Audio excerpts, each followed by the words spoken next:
Hospital லட்சணமா அது தம்பி ஆஸ்பத்திரியாச்சே ஜாகிரதையா பார்த்துட்டு நான் இங்க வந்து படுத்தா அவங்க 2 பேர் நர்ஸாவும் வார்டு பாயம் வேஷம் போட்டு வந்து என்ன புரட்டி எடுத்துட்டாங்க. I don't want this bloody nonsense to happen again. Understand? உடனே ஹாஸ்பிட்டல் முழுவதும் செக் பண்ணி அவங்க 2 பேரும் எங்க இருக்காங்கன்னு கண்டுபிடிங்க. போயா இல்ல நம்ம அத்தனை பேரும் மாட்டிப்போம். போங்க. சகல என்ன பண்ணாலும் இந்த சுகவனை அசைய மாட்டேங்கிறானே. இவனை விட எருமாட்டு தோல்காரன் வேற எவனமே இருக்க மாட்டான். இவன் தான் கொலைகாரன் தெரிஞ்சு போச்சு. இவனை எப்படி மாட்ட வைக்கிறதுனா புரியல.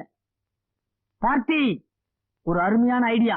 இந்த ஐடியா மட்டும் ஒர்க் அவுட் ஆச்சு சுகவனம் மட்டும் இல்ல இந்த ஆஸ்பத்திரியே எந்திரிச்சு ஓடும். நீ லெப்டுக்கா போ, நான் ரைட்டுக்கா போயிட்டு வரேன்.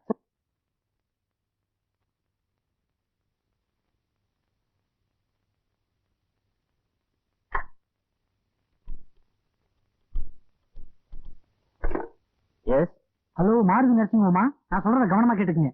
உங்க ஆஸ்பத்திரியில ஒரு பயங்கரமான வெடிகுண்டு வச்சிருக்காங்க. அது இன்னும் 10 நிமிஷத்துல வெடிக்க போகுது.